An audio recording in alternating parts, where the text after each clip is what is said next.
This is not a conversation that I want to have. I don't want to have it at all. But if you would just listen, I wouldn't have to do this. Tough guys. Yeah, tough guys need things like belts. Or maybe even tougher guys, something like a folded up extension cord to hit little kids. This is not a conversation that I want to have. It's not a conversation I come to lightly. I'm not doing this for views. If you don't like this, unfollow and go away. But if we collectively can't think about how to protect our children from abuse, the abuse that might be happening in your very home, what good are we? I found out today that a little boy, a sweet little 5-year-old boy, was hit with stuff like this by some big tough man. Hit a little sweet boy with stuff like this. I want to talk about some of this today, how we can identify it, how we can stop it, how maybe if you grew up this way and it's affecting your life, maybe you're not proliferating it, maybe you're not doing it to your own kids, but maybe this damage that was done to you as you were a kid still has scars. We'll talk about it together a little bit. I'm not a therapist, I'm not a counselor, but there's a few dark roads that I've walked down in my life that I'm willing to talk about. I want to talk about some statistics with you. Not fun ones. I want to tell you a couple of stories. None of the stuff that I bring to you on this channel is stuff that I come to lightly. Violence has crossed the paths of my family and myself numerous times in my life, and I don't use it to sell classes. I don't use it for this brand. Fuck all of that. That stuff that happened is what motivates me. I've told stories about 2 young ladies who were brutally murdered at 2 different times in the course of my life that were close to our family. I'm going to tell you a story today about a beautiful little boy. That's him. Actually, it pains me to look at this picture because it looks a lot like my own son when I look at it when he was that age. My son's now in his 20s. And this kid bears his name. His name's AJ. His father's name was Andrew. His mother's name was Joanne. The first time I saw this guy, he was in his mother's tummy. His mom and dad were at my parents' house for dinner. My mom and dad have big hearts, and these people were trying to get off of drugs, trying to get clean, and mom was pregnant, his mom. And when I pulled in the driveway for dinner, I saw a pregnant lady outside smoking, which I took notice of. Normally in this day and age, we don't see that. I remember chatting with her a little bit, and I talked to my folks, and my mom says I'm trying to give them a place to sleep for a few days, trying to get them over the hump of the dope that they were on. Here's a nice family picture. A year or 2 later, little baby, 18 months old, 2 years old, something like that. Andrew, Joanne. Looks like a nice family, doesn't it? She had multiple other kids that had grown up, kids that were taken away from her. That guy was an attorney at some point in his life, and he lost all that due to drugs. This little guy was found in a plastic tote about 1 mile as the crow flies, buried in a shallow grave in a cornfield in 2019. They didn't even have the decency to buy the kid a proper coffin. They buried him in the same thing that we put our sweaters away in for the summer. Same thing that we store Christmas ornaments in. They went and buried him in a shallow grave on the edge of a cornfield, less than 1 mile from where I sit talking to you now. I want to read you a little bit about this, and then I'm going to talk about some stats. April 14th, 2019, friend, that's the man, told authorities Cunningham engaged in some hitting, and the boy was placed in a cold shower until he'd admit the truth about hiding his soiled underwear. Friend described watching Cunningham question AJ in the shower. Quote, she was like taking the spray nozzle thing and putting it like right in his face, end quote, causing the boy to fall. They beat him with the spray nozzle. The little guy wet himself, and he knew at 5 years old, if they find out that I wet my pants, they're going to beat me. So he got out of bed and he hid his underwear. They found him. Maybe mom checked on him. Where's your underpants? He didn't tell her. So they threw him in an ice cold shower and beat him over and over again. At 3 a.m., Cunningham woke friend up. Mom woke dad up to tell him AJ, who'd been sent to bed earlier, was not breathing. The couple searched for information on child CPR on friend's phone. And after realizing AJ was dead, dad told mom he would handle it. He placed AJ's body in a plastic tote in the basement and buried him days later. April 18th, they reported him missing. They lied, told the police that he went to bed and then he was gone the next day. Police knew something was up. They dredged lakes. They dredged ponds. They had dogs out. Some of my buddies were the people that were out on that scene. Can you imagine being a detective with kids of your own, pulling back a tote cover, seeing a little dude like that? A forensic pathologist who conducted the autopsy described fatal head injuries, cuts, bruises across the entire body and limbs. The child, this little dude, inhaled his own blood before his painful death, and he had small circular marks on his forehead consistent with the pattern of a detachable shower head. They beat a kid with a shower head. What the fuck? Statistics say 1,750 children were killed in 2020 by abuse. I'm going to read you some of these. This is just some statistics. 7.1 million kids reported as abuse. The sad thing about that statistic, I know tons of people that as adults have told me they were abused and never told a soul. Physically, mentally, emotionally, sexually. 90% of those victims were mistreated by one or both parents. So most of them, it's parents doing it. That's important. Only 3.1 million of the 7.1 million received any kind of prevention or post-response services. The resources might not be there. So less than half of those kids got any kind of help, if it was even the help they really needed. 125,000 went to foster care. Foster care might be a good thing. I've got a bunch of friends that grew up in foster care, and for them it was just as much a hell as wherever they were taken away from. If you grew up in one of these places, I'm not bringing this stuff up to make you feel bad. I'm bringing this stuff up so that little dudes like this don't end up dead in cornfields. So that the little guy like I talked about isn't getting hit by cowards with fucking belts. 100,000 of them physically abused, 500,000 neglected, left alone, left without food, left without water, left without heat, left without blankets. 60,000 of them sexually abused, 40,000 psychologically. The highest rate of child abuse in children is under age 1.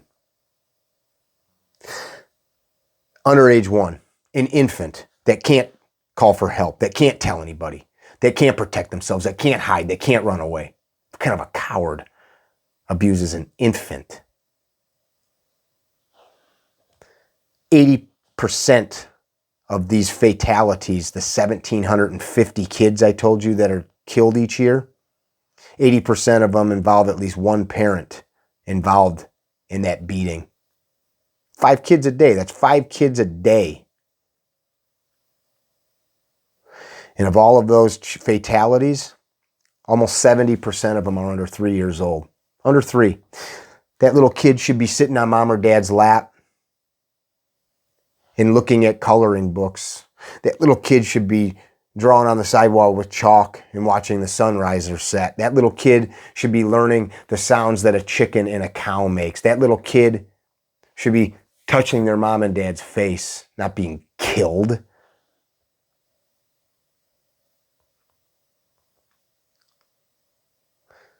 $58,000 kids reported sexual abuse. I don't even know how many adults have told me in my life that they were sexually abused and never told anybody. That means that number is probably much higher. These were only the ones that got caught. The shame, the guilt, kids don't want to tell people. And oftentimes the person doing this abuse is somebody that's trusted. A pastor, some creepy priest or pastor, some teacher, some coach, a family member, an uncle, a cousin, some older person. In 2020, there were 953 unique victims of sex trafficking. I know that numbers must be astronomically higher. I've shared a few stories about things that I've read about, seen, heard about, talked to people. One recently, just in the last few days, a mother, single-aged child, a little girl, 7, 8 years old, mom was prostituting her for money for drugs. She would hang out and watch while men raped her little girl for money to buy drugs. I shared a story a couple years ago that I hate even to discuss, a similar story to the one I just told you. Single-age girl, 6, 7, 8, something like that. Mom would prostitute her for money. Except in this instance, that man, I wouldn't even call him a man, that monster who was brutalizing, raping a girl, while mom would shoot that little girl up with methamphetamines to help ease the pain. Mom said she was doing the right thing. That man wanted to take it a step further because raping a child didn't get his rocks off enough. He said, "How much do I have to pay you to kill her as I rape her?" And mom gave him a price. And he chopped that little girl up as he raped her, as the mom laughed and watched. This is not made up. Our friend William April, you can go on Instagram, April Risk Consulting, and look up some of the stuff that he shared with the world.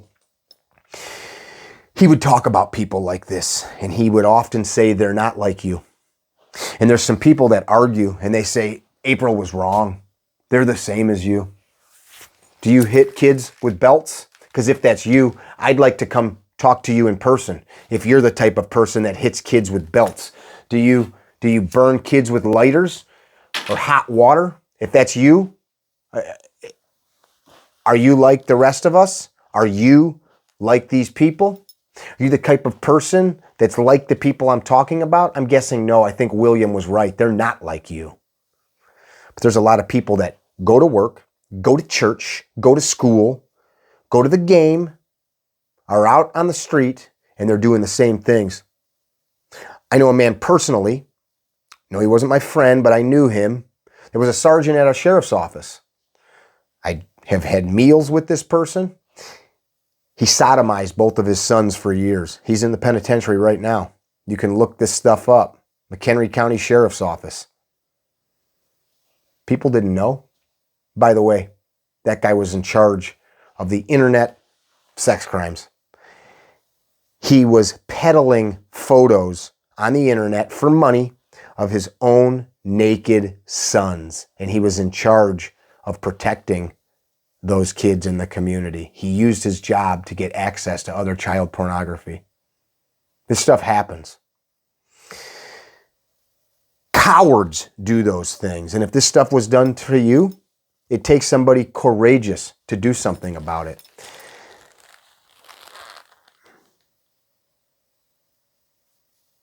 It's estimated that between 50 to 60% of kids that are killed from abuse are not even recorded as such on the death certificate. Why? I don't know. Perhaps the examiner, the coroner, doesn't understand what they're looking at, and they don't record it on the death certificate. So this is happening way more. Child abuse crosses all socioeconomic boundaries, education levels. It crosses religion and ethnicities. It has nothing to do what side of the tracks you come from. There's poor kids and rich kids that get beat and abused. There's kids of every color that get beat, abused, raped. So throw that out the window. Here's one that I think is important. 14% of men in prison and 36% of women in prison in the U.S. admit that they were abused. That's about twice the frequency as the general population. So that would be 7% of men not in prison and 18% of women not in prison. That's huge, and I think it's more. Children who experience child abuse and neglect are approximately 9 times more likely to become involved in criminal activity. That's pretty heavy. That's pretty freaking heavy. What are we going to do about it? What are we going to do to stand in this gap between these children, like this little dude, who can't protect themselves, and protecting our own feelings? I don't want to talk about it. It doesn't make me feel good. What do you think this guy thought about? 5 years old. What do you think he thought about? It might make you uncomfortable to tell somebody. Maybe there's somebody in your house.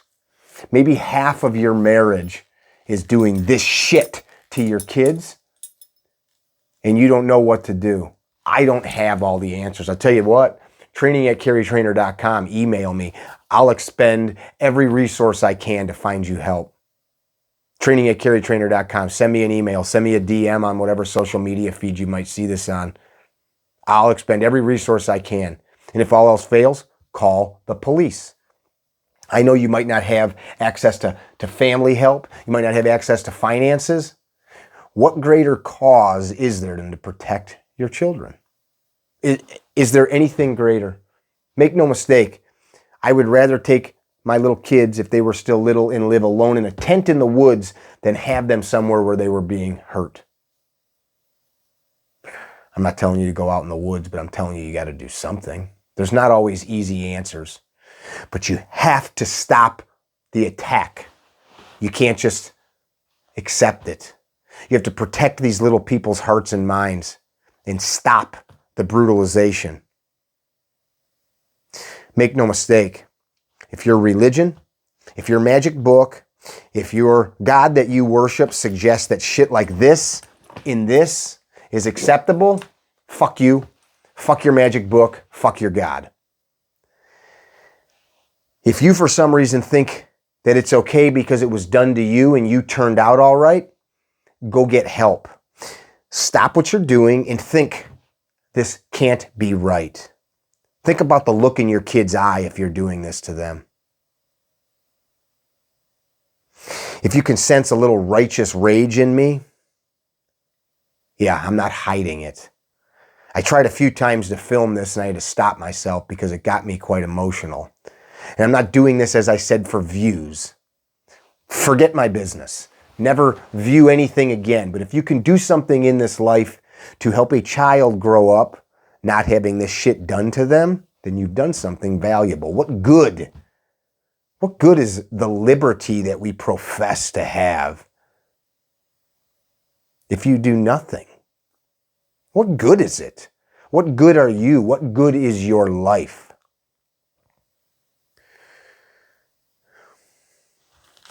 If this is you, shame on you. If this is the kind of person that you are, fuck you. Do something better. Dig deeper. If you see that shit happening, report it. If there are marks, burns, bruises that don't belong on a kid that they would get from normal play, tell somebody. Tell a teacher. Tell a principal. Tell a dean. Call the police. Do something. Doing nothing is as bad as whatever's happening to them. They would do something to protect themselves if they knew how. It's on you. And if not you, then who?